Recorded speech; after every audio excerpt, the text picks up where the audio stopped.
one. Welcome, everybody. I am Stephen ADIKA. You're on Artist on Record, your ultimate intimate conversation with your favorite artists. And today, it is sad news in rock and roll, rockabilly world. The passing right here of Robert Gordon. He had passed away, and it's something sad. I mean, this guy was a pioneer of rockabilly sound in the 70s. He was part of New York City CBGBs. Robert Gordon, if you're not familiar with him, many fans and music historians believe that he brought back the 50s. But we have a friend in the audience. He's going to talk to us a little about Robert. He knew him, and I'll bring him right in here. Danny B. Harvey. He's in the studio with us, and we'll celebrate the passing of this legend, Robert Gordon. Hey, man, how you doing? Pretty good, man. How are you doing?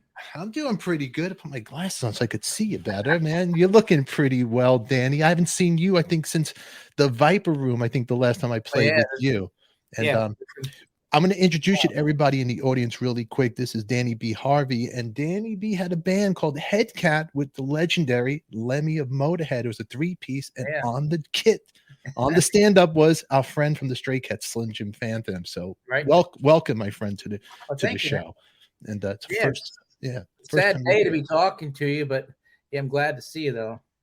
I'm glad to see you too. And you know what? I reached out to you because I actually saw your post, and you did a great post to Robert on there with a video. And you did some work with Robert Gordon, huh?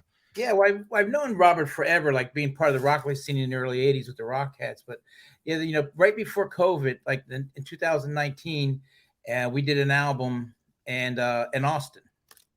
And and it came out in Cleopatra, and it was called Rockabilly for Life. And that was the last album he did. Yes, it was an honor to work with him after all these years. And I'm glad we got to do that album because it was a lot of fun. And I got to take him back to singing. The goal of him, I did the album, I wanted him to sing like the way he did on his early albums. Mm-hmm. I remember I made the keys higher for him, and he'd complain. He goes, I can't sing that high. Because Robert really wanted to sing in his low voice. I go, and then he would sing it. I go, just try it. And then his friend Kenny was with me. Go, dude, that sounds great. And Robert would go, wow, that doesn't sound like a 70-year-old man, does it? I go, no, you sound like young Robert Gordon. He's quite happy. I mean, he came, Robert, I guess, and you know his bio probably better than me, but I know he came from the CBGB scene as being a New Yorker, when it was almost like that time rockabilly, he was reviving it again in his own way. And, he was the way I got into rockabilly. I was like, when I was, when I was a teenager, I was really into jazz. I was into, the Jimmy Page, Jeff Beck, the stuff that everyone likes. And I got into like progressive rock a little bit, and I found out who Chris Spedding was. And he was playing a lot of sessions at that time. And so I saw Robert Gordon, that Chris Spedding was playing at the Roxy in LA with someone named Robert Gordon. So I went down to see Chris Spedding, and I was blown away by the music. And I went, wow, rockabilly is perfect. I can do country leads. I can do my jazz riffs. I can do blues lyrics. I can play everything I love, which is I like all kinds of music. I can play it over rockabilly. So Robert's the one that got me into it indirectly, playing rock. That is funny. So what was it like to be in the studio with Robert? Oh, Robert's a lot of people know Robert's a very opinionated person. And so, so he comes in and right away, him and me butted heads. The first day we really butted heads because I'm a really opinionated person. And when I'm doing an album, I told him before, I'm in charge. And he said, I'm in charge. And we actually had a lot of words. But we worked it all out the first couple of days. And then we got down to work, and we got the system that worked, and I got good vocals out of him because he didn't really want to fight with me, and I didn't want to fight with him. So it's kind of like then we had this mutual respect for each other. I already respected him, but then I earned his respect, I should say, because I already respected him. So the rest of the album went that we were working as a team, and he'd ask me if things was okay, and I'd ask him if things was okay. But that first day he came in, and he like I said, he's very opinionated, and he's very in control of his brand and his sound. And so when I tried to raise the keys and he'd say no, at first it took a lot of fighting. And I say fighting, I mean verbal. Yeah. To me telling him no, I'm doing this. I'm in charge. He go, I'm in charge. I go, no, I'm in charge. I'm hired by the record company and you're working for the record company, and on, that kind of dialogue. But in the end, I earned his respect by doing that. And when he heard like at that little video I posted, when he heard his vocals back, he was like really, really blown away by how good we'd done something. That video post is him listening to his vocal takes and him saying how blown away he is. And wow, this is like how it's really blowing his mind how great it sounded. It was a cool little video. I mean, to look back at it now and on this sad day, you could see the respect he had because he was real excited in that. He has a fast clip because of the copyright strikes. Here's Robert back in the day. Check this out really quick. Okay.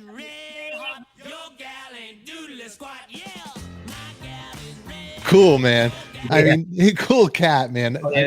You know, that was, Link Wray, that stuff was so good. When I moved to New York in 1980 and I got to meet him, and he was dating a girl at the time who was a mutual friend of the girl I was dating, so I got to hang out with him a lot. And he was to me, that was like cool to meet him, because to me he brought it back, and he seemed more like a punk than like a punk rocker. He came out the tough darts thing, and he had a real New York attitude. He's like the first guy I met like that was like really tough and punky and from New York and in Rockaway. He's like the real thing. Him and Link Wray, Link Wray was always a badass, but he didn't hold anything over young Robert Gordon. Robert Gordon was just as much of a badass. He had the mixture of all of it between the Fonz and the Lords of Flatbush, all of it. When I first met, he pulled out like this white switchblade that had a naked woman white switchblade. He had a switchblade and pulled it out, and he showed me his switchblade. Put it back, and he walked on the streets with that. So, what's so crazy about Robert? So you see that video, but then you don't, because you don't think of these guys coming out as crooners, but he could croon too. Because right here is a fast clip right here of him doing the best right here of my crooning that I think. My all, my everything, my heart I can't control. You rule. I mean, very cool. Yeah. His voice is amazing, and that's like as he got we did that album we did in 2019. He wanted to sing like that. He really wanted to croon all the time and sing low, and so I had to really push him to do.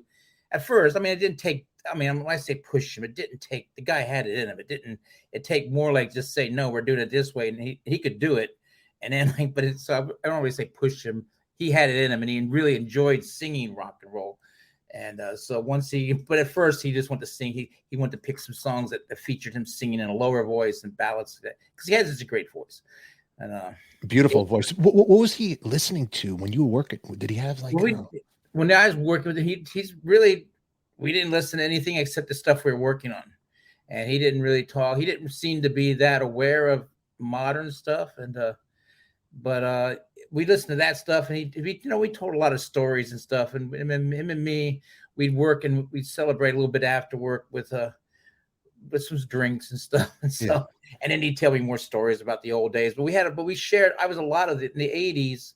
I was a lot of that time I was there too, so it was more like we shared memories of the same situation.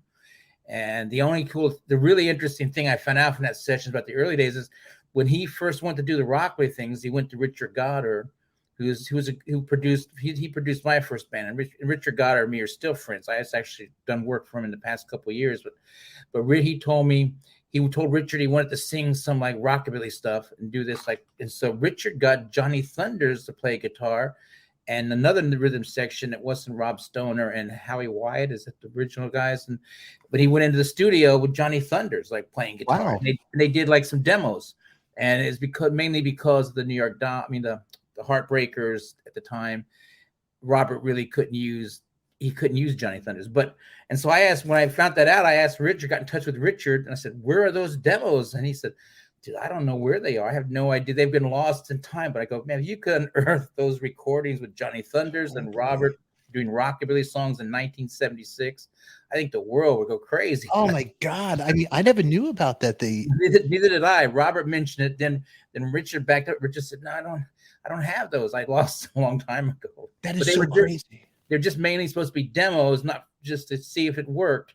And they liked it, so then they put the band together, and they got Link Wray because they picked Link Wray because they needed a guitarist that would be a good foil for him, and so they got Link Wray. So, wow, who else were they jamming with around that time? Do you remember? That's the only story I know. I saw the original demos that Richard called in Johnny Thunders, and then he got Link to join the band, and the rest is history. And that's Link. I mean, he's like the Yardbird. He gets Link, then he goes to Chris Spedding, and then he goes to Danny Gatlin. You know what I mean? So, it's so crazy.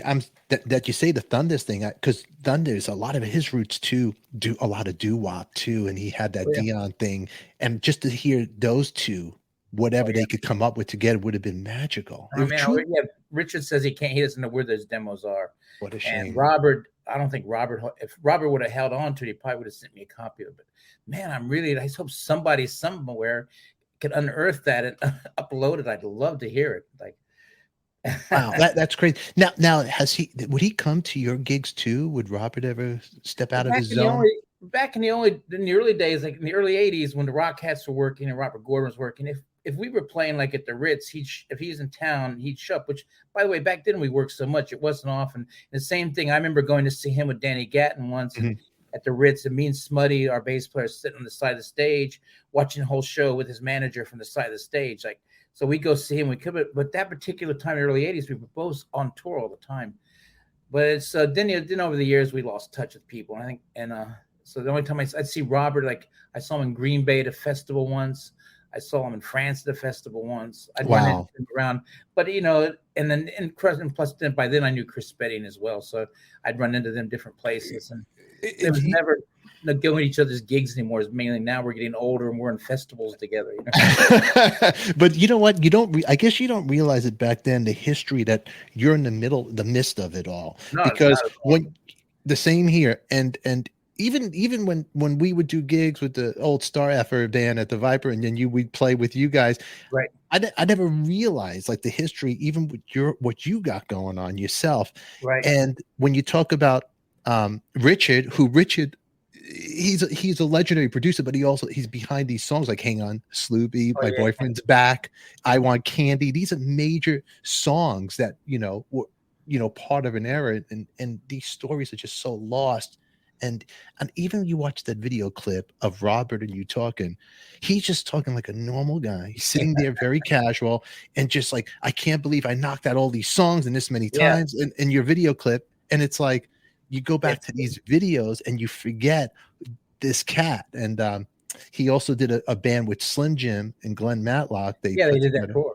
They did that tour together, which here's a clip of it right here while we're talking over here. They did some tour over here. Fortunately, I can't play the music, but you could see Slim's drum set over there, and there he is right there playing. Yeah. And I can play a little sound over here for you guys. Let's see if we can get this. Suspicion. Yeah, it's hard to hear, but anyway, there's the Phantom right there. And now you are at recording with the Phantom, right? Can we talk about anything what we're doing here? I've been working, I married Jerry Lewis's niece, so now Jerry Lewis is my uncle, but my mother-in-law is his little sister, Linda Gale Lewis. So, and we were working on a duet album, her and Mickey, her cousin, Mickey Gilley and Linda Gale, they were doing a duet album, and we did a little bit right before Mickey Gilley passed away. And so now I got Linda's here, and we're going to the Sun Studio tonight and tomorrow night to record an album. Actually, we might even get 2 albums. We're going to record a lot of stuff. I'm going to try doing old school, like live in the studio. And Slim Jim, he flew in from LA last night, and he's going to be here playing drums. And then, then on Thursday, me and Slim Jim are doing a show together down in Oxford, Mississippi. So that's cool. So you get to go. So congratulations. When did you get married? I got married 2015. Wow. So congratulations. That's a year I had a little one born. So see, you got married, I'm making babies. See, it's all rock and roll. And we like it, Danny. Now so he's mentioned Sun Studios, everybody that's famous, Elvis. Also, I guess Robert also featured the Jordanaires, which a cover of Bruce Springsteen's song Fire that he did. And Springsteen himself is playing. Is it true? Is he on the keyboards on that? I don't know. I know the most things I know about that song is from what Rob Stoner posts. Rob Stoner posts stuff on Facebook, and I think he posted something the other day about that song that Bruce Springsteen brought into the session, and I think he said Bruce Springsteen plays keyboards on it, but Rob mentioned, because Rob came up with the bass line that kind of starts it off, and then he said and at that point he said Bruce Springsteen hadn't recorded it yet. He'd written it for Robert, but then later when he re-recorded it, he used Rocking Rob Stoner's bass part. So that's why it might have the post. But I know more facts about that song from Rob Stoner. Okay. Than I know from Robert. So or Richard and Richard who produced it. He never talked anything about it. Yeah. But it's funny thing. Richard Goddard. This is funny. We during South by, because I'd been doing some work with Richard the past couple of years. That's how we started working together again. And Richard, we went to this party during South by at the Orchard, which is Richard started the Orchard. And my wife was there. So I go, this is Annie Marie. And he goes, hey, you got to tell, did you know your brother, he goes, your uncle did the first song I ever wrote. So he wrote that song, I'm on Fire. And that it was Goddard, Feldman, and Goldstein, the same guys that wrote I Want Candy. And he said the first song they wrote as a team was I'm on Fire, and Jerry Lee Lewis recorded it back in '63 or something. And he said, then he told my wife, that's the song that gave me my break in the business. Like, man, you have to tell him that if you talk to your uncle that gave me the whole break. And it's so funny. I get this because I'm so used to like my friends, like he did Robert's first 2 albums, he did the Go-Go's first 2 albums. That's right. He did Blondie's first 2 albums. He did my first recordings in New York with Levi Dexter. I'm just so used to people saying Richard Goddard started our career. Did Richard do the Ramones? Anything with the Ramones? Or am I don't know if he did or not. I know. I'm not sure. I first met him doing the Go-Go's record, but Clem Burke works with me a lot. And Clem always, he did the first 2 Blondie albums.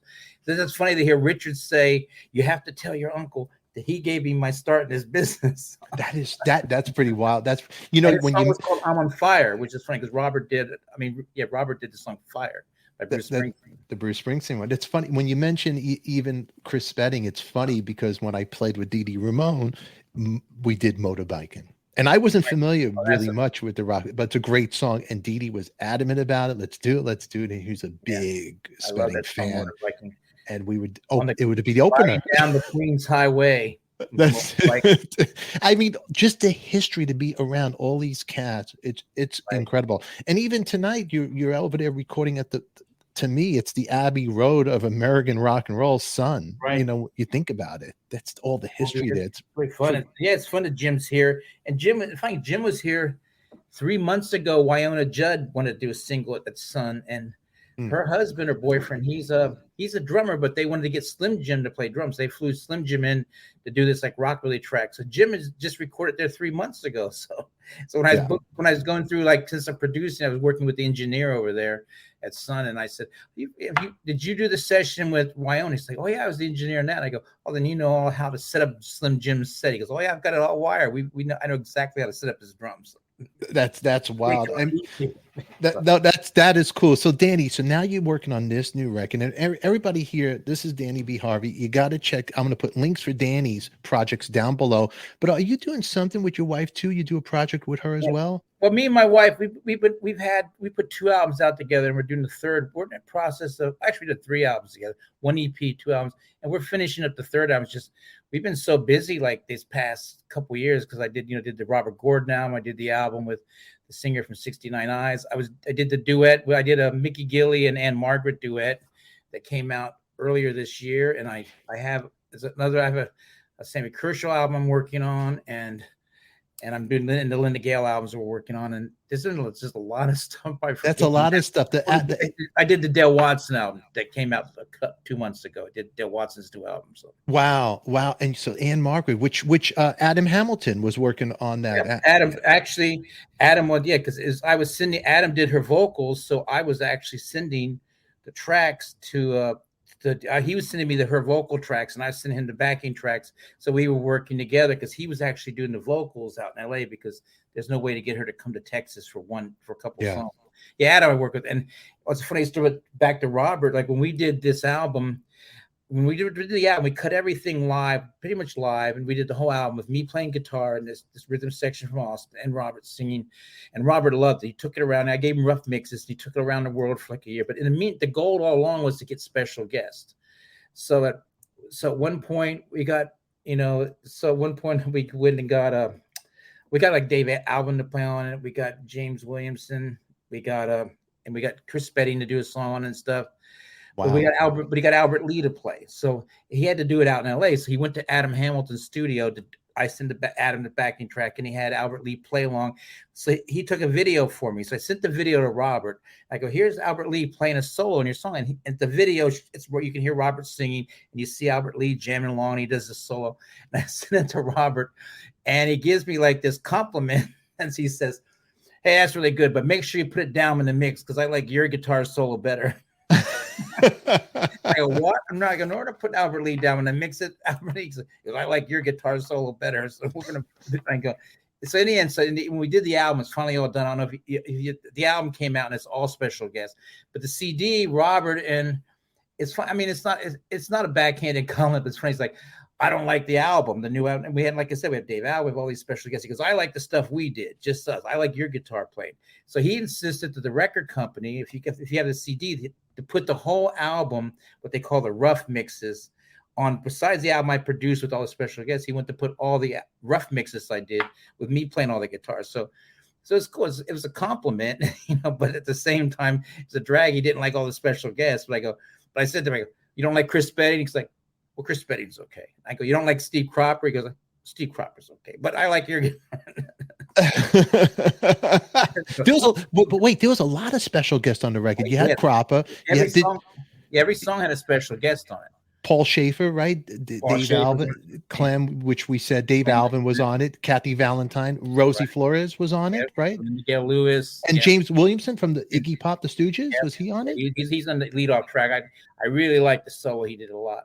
Robert, like my solo, he's like, I like your solo. If you like that, but Robert, it's a Robert. But what it is, it's a thing about a lot of producers don't give rough mixes for that reason. Mm-hmm. When you give an artist a rough mix and they listen to that, it's hard when you change it. They've grown to like what you gave them. Really, so there is producers that won't give artists rough mixes for that fact, because they know they're going to get married. So Robert for a whole year took it around, and people call me from England. They go, dude, I heard the new album. I go, well, that's just the rough mixes. So Robert was really, by that time, he loved it so much that when I start changing, even though I thought it was for the better, he liked what he'd been listening to, because he enjoyed it so much. Apparently, he was playing it all the time to himself and playing it to anyone he encountered on road, his new album. And I said, it's not even finished.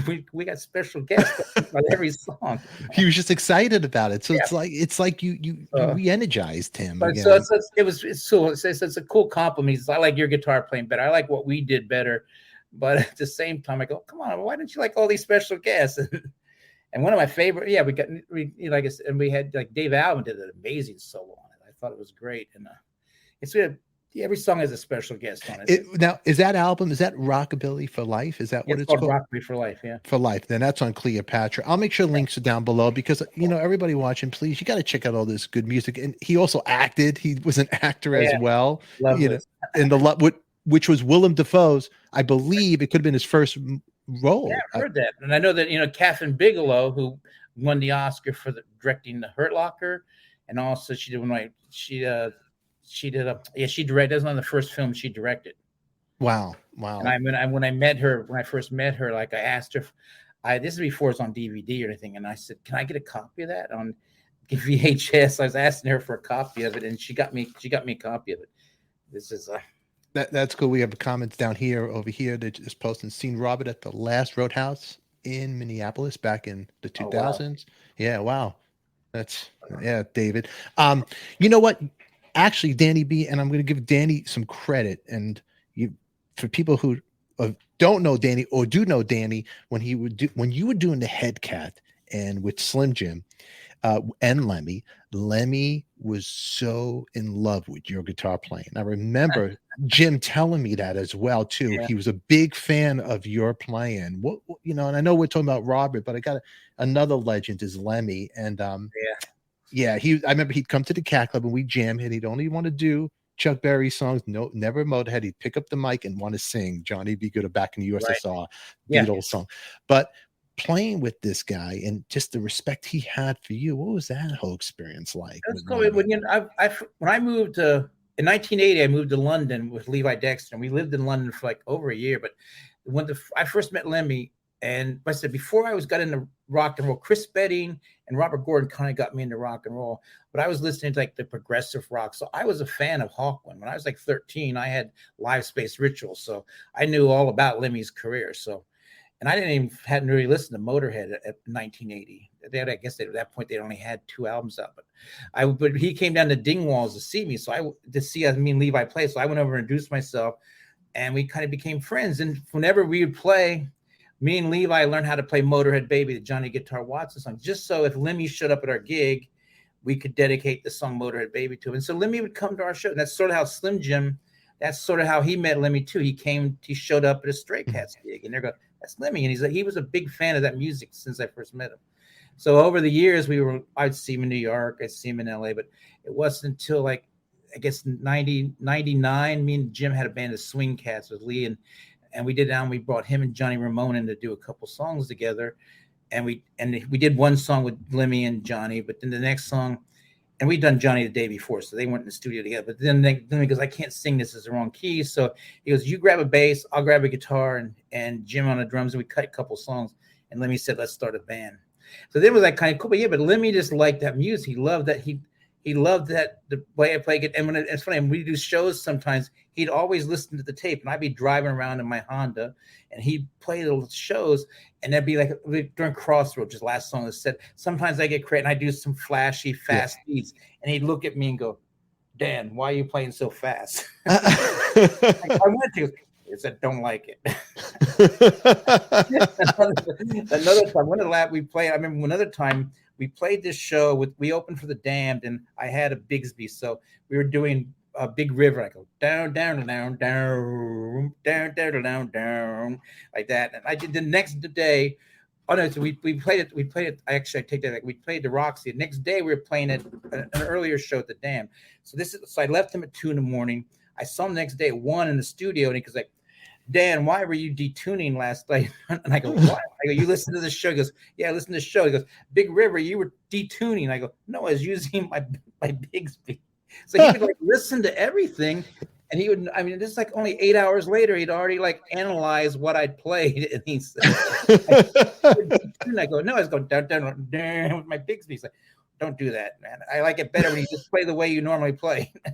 That is funny. You know, it's funny about these cats like that. They do analyze everything, and they observe everything.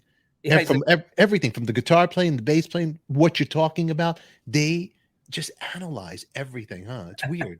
It's I saw you 8 hours ago, and you've been awake all night doing speed, so I know you haven't. What do you mean you listen to the art? He's in a casino too. You're at a casino. A slot machine. He left the gig and went to a casino. And he stays up all night, Lemmy. So I go, you listen to it? And he listened to, not only listened to it, he actually made note of that one little thing, which is down, down, down, down. Yeah, it's like, wait, that minutia, he knew the minutia, but he'd say things like, hey, that solo you did last night, the third solo in this song, you did that. I really like what you played on that. And That's I go, pretty cool. And he go, you don't remember? I go, no, I have no idea what I played. But he would remember every little thing. That's pretty cool. What about now, Robert? The last time you spoke with him, do you remember your last conversation with Robert? Yeah, well, the thing is, I actually booked some shows with Rob. Beginning, I booked him 3 shows in Texas. Tommy Price, the drummer, lives out here now, and Tommy got in touch from Billy Idol fame. Yeah, Billy Idol, Black Hearts, and so and he also played with Robert a lot in the '80s. He got in touch with me, and Robert said, Tommy Price is there. You guys should book some gigs. So Tommy, I've been using him on some gigs, and so we booked 3 shows for Robert, and it was really good. They were going to be lucrative for him and stuff. And he hadn't played in Texas in a long time. And then he called in April. I get this thing with Tommy. Tommy goes, you talk to Robert? And I go, no. He goes, you should talk to him. So I send him a text. Say, hey, Robert, I hope everything's okay. Looking forward to the gigs, And I get a call at 2 a.m, and Robert calls, and I'm in bed, so I answer the phone, and he's in the hospital. And he says, I'm calling you from the hospital. I go, I go, so you can make calls from the hospital? He's like, yeah, because I'm here. I got my own room. And he goes, I go, what's wrong? He goes, I don't know what the hell's wrong with me, but I've been here for 2 weeks. He said something's wrong, and he said, but I'm losing money. I had to cancel 2 shows, but I have some shows next week. I'm not going to cancel. I told the doctors, regardless of what they think, I'm going to go do these shows. And of course, he had to cancel those too. He was sick and he was in there for like a long time. And that's when he called me from the hospital, and he said, I don't know what the hell's going on. They won't let me out. But that turned out to be when they diagnosed there's leukemia. And so that was like the last conversation I had with him, is when he had to finally cancel the shows. He said, I'm not going to cancel the shows in Texas. I told him there's no way I'm canceling. But then, like right before the end of May, he had to call and say, it was funny. He's Robert. He called and said, first he called and said, I can't do the shows. I go, what? He goes, well, they're not playing enough. And I go, what do you mean you're not paying enough? This is how much money you want. He's like, no, I would never do it for that. I go, Robert, I can show you the text. You agreed to this amount of money. And it was good money, I thought. And he goes, and also I'm really sick and they won't let me in the hospital. And I go, you should have led with that. That's the reason they canceled. Like I go, you should have led with that. You're too sick to do it. And then we got to talking about his health, and Yeah. he didn't know what was wrong at the time. He said, I don't know what the hell's wrong, but I got to get home. I got to do these shows, and he was really upset that he couldn't play. So Yeah. Yeah, he passed away. it's What was he? The young age, Jason, the young age at 75, he passed away. That's how that's old what he he said. was. It's not paying enough. And I said, you should lead. And he, oh, but I'm sick too. And I said, at least should have led with that. Well, he had to keep, the persona over there, the rock and roll persona over there. But yeah, he passed away at the age of 75 years old. And you know what? These are great stories that you do have, great memories. And you know what? You got to work on a record with him, which is great, and all the other people you worked with too. And It's great. now you got to come back on the show, and I want to know what your other projects are going to be coming up. So we got to talk about this Sun project, and when you and your wife. I hope it turns out good. But that's what we got Jim here, because first it's gonna, and also we're making. Well, they're working on a documentary about Linda as well, being because she's been on the road with Jerry Lee since she was 15. Her first record in 1963 was a duet, "The Seasons of My Heart" on Sun with so we're going back to Sun Studios, and her first record was on Sun. But they're filming a documentary, so I thought it'd be cool to have my good friend Slim Jim in Sun Studios with me and her. So cool. Visually, and plus he knows this music, as good, if not better, than anyone else playing rockabilly. So Absolutely. yes, so Lynn's quite excited that he's involved. Yes, that and we'll see what happens the next couple of days, but. Well, Danny, you know what? You're one of the great guitar players out there. You do a lot of good stuff. You got a lot of good music. I'm going to put links down below, so anybody watching, you click on Danny's stuff. And you have any shows coming up soon? You playing anywhere soon? Well, I was playing in Oxford, Mississippi on Thursday with Slim. Thursday with Slim. That's what you told me before. I'm all nuts. I forget. They're coming up.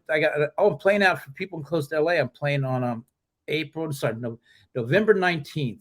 That's right, the Saturday. Yeah, November 19th, I'm playing out in Joshua Tree at that Red Dog Tavern, that new place that just opened. My friend's running that. So me and Annie Marie are going to go out and play in Joshua Tree. Cool. That's a cool vibe over there. I'm going to put your links there. I want everybody to follow you. And you also got a YouTube channel. I hope it's yours. Going to put links for that too. Fine. Yeah, it's been doing because of my wife. I just band the Devil's Daughters, which is my wife and Misty and myself, and it's been because of that band doing so well on YouTube. My YouTube channel is quite good, so I try to put in stuff that they'll like this because it's the Devil's Daughters, and I try to put. But here's a really cool video of my mother-in-law singing a duet with Carl Perkins, like back in the '60s. So cool. That is so cool. Huh? Yeah. I was just talking about Carl Perkins. It was with Tommy Clefettis just a little while ago on the phone. Tommy plays with Ozzy Osbourne, played with Black Sabbath, the drummer. And we were talking about Carl Perkins. What an amazing guitar player he is. And I'm saying a lot of people don't even realize, if you listen to those early Beatles stuff, which, you could hear all Harrison's licks, or all Perkins licks when you. It's funny. I this morning I had breakfast at the place called the Cupboard here in Memphis, which is famous old breakfast. It's a place where Elvis used to eat, Johnny Cash. It's an institution here. But I went there with my mother-in-law and my father-in-law. But J.W. Witten showed up, and he was Jerry Lee's road manager for like more than a couple decades and stuff. And he was also, Slim Jim played with Jerry Lee for a while. You probably yeah. And so and JW was the road manager at the time.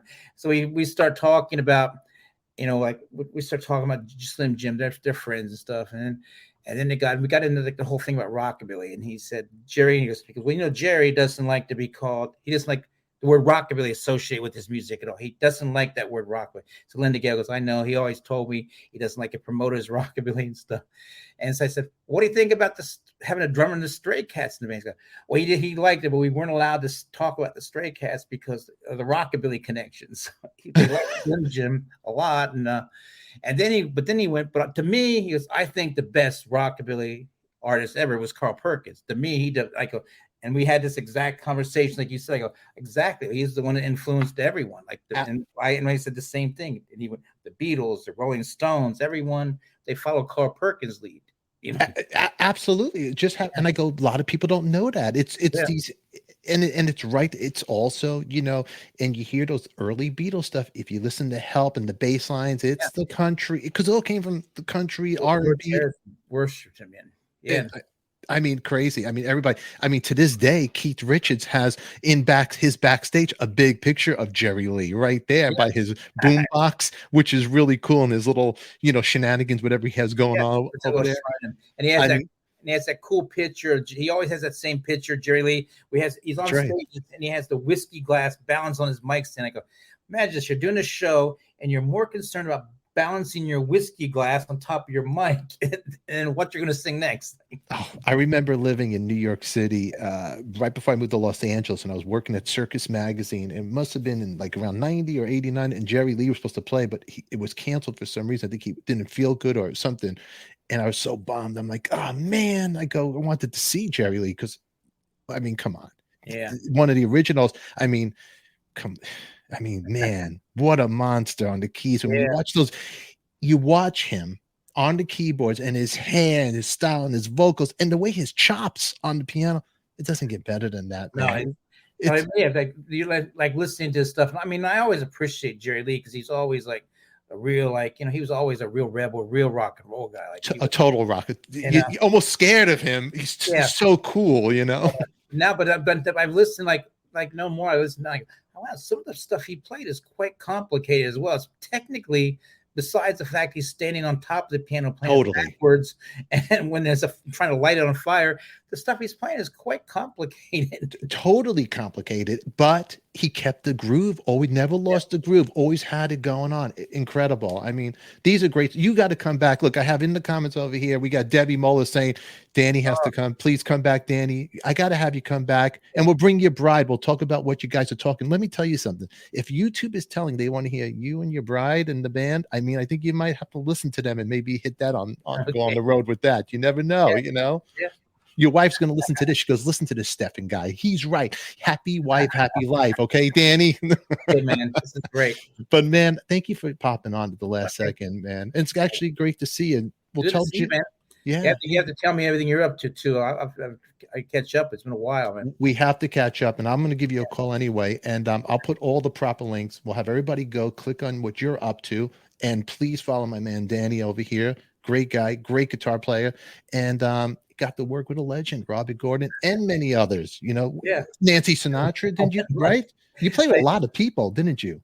Well, the funniest story I have about working with, I played with Nancy Sinatra, and I played with Nancy. This is back in like 2005, 2006. Was that when Don Randy was also? Yeah, Don Randy's always been with, and I got the gig from Gilby. Gilby played with her.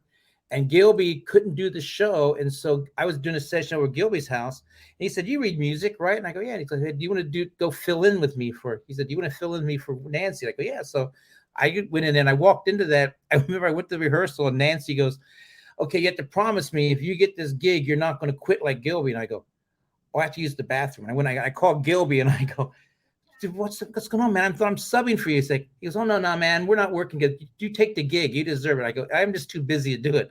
So I went back in and I go, okay. Gilby said, you take the gig, because I don't know I think it's just Gilby was, Gilby was really busy, but so I'm playing with Nancy and we have to go play in front of the Washington Monument for Memorial Day. So the day before I rehearsed, we decided to go down to we decided in the Cole Studios. Remember Cole Rehearsal Studios? Of course. We went down there to rehearse. I went down there head cat. We rehearsed there. Well, Nancy decided instead of going to the center staging that she normally does with she went just a little place to rehearse. So I said, let's go to Cole Studios. I was there the night before. And so she came down. We had a little band there. And she goes, I want to do that song Back in the USA. Does anyone know the lyrics? I go, well, I have a CD of me, Lemmy, and Slim Jim playing last night. And you can. So she's sitting over there. She's listening to Lemmy sing Back in the USA. And she's writing out the lyrics. The bass player goes, there's not many people consider they played the same song in the same studio with Lemmy and then the next night with Nancy Sinatra. Totally. I mean, that's a total legend. And I did have a run-in because when I was doing the Tuesday night jams with Gilby, we were doing Tuesday night jams every Tuesday with Teddy and Gilby. I would leave my amp there. So the next day I went there and Don Randy was rehearsing with Nancy and I walked in and she waved. I go, I'm so sorry. And I got starstruck because I'm like, this is Nancy Sinatra. You know, it's like, how could you not? And I just got all quiet, but there was a run-in with me and Nancy. Where's the rehearsal at? They were rehearsing at the Baked Potato. Yeah.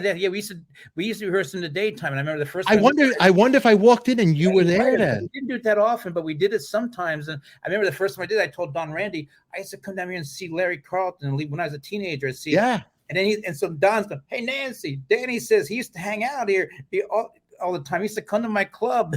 Don was impressed. I used to go to his club. Like, Don, you're a legend. I mean, for anybody who doesn't know the Baked Potato, and we're talking about Don Randy. Don Randy is part of the Wrecking Crew who played on all that great Phil Spector, all these greats with Hal Blaine and Leon Russell. And there was one time, it was me and Clem Burke, and it was Wayne Kramer, and we were rehearsing in the afternoon. And it was, I believe, with Gilby. So Clem is on drums, and Don brings his friend in there. And the guy, I just got divorced, and I told this story before. The guy kept talking to me. He wouldn't let me go. He goes, oh, my friend's going to love you, Stefan, because we're both from Brooklyn. It turned out this guy's going to never get married. I go, I like his friend, but he won't leave me alone. Clem goes, it's Hal Blaine. I go, oh, he could stay. He stood on the stage. That was my moment of legendary status. So because of Don, I got to know Hal. I actually played a show at the Baked Potato with Hal on the drums. And, wow. And I remember, and we did some songs that Hal had even played. And but I got to see why Hal was so good, because he turned to Don and go, how's this going? He go, Christ, you played on the record. And Hal would show the tip. And so Hal would do, but if Hal missed the stop, you always make it sound like a perfect little roll. Like, so if he's playing along and we stop, instead of going, oops, he'd put a little tag on it, and that would be like that was a genius part. It was a signature. He knew how to ad-lib really well, you know. Yeah. But oh man, see, these are the legends like this, from playing with Robert to Nancy Sinatra to all these cats. I mean, these are great stories, Danny. I gotta bring you back on. We gotta talk more of what you're doing. Make this happen. Appreciate your time being here today. We're gonna I'll let you go, and we'll catch up. We'll make it happen. Everybody, that's Danny B. Harvey. Links for him will be in the description down below. Give us a thumbs up, and make sure you put your comments down below, and tell us the Robert Gordon song you love. Alrighty. If I wish I could play more of his music to pay tribute to him, because beautiful. And you got to work with a beautiful person, a great musician. And thanks for being here. Give Slim a big hug, and tell your wife that I said, you need to take the show on the road, and I could be the manager. Okay. Until then, everybody, we're out of here. I'm Stefan. That's Danny B. Harvey. We love you. Mwah.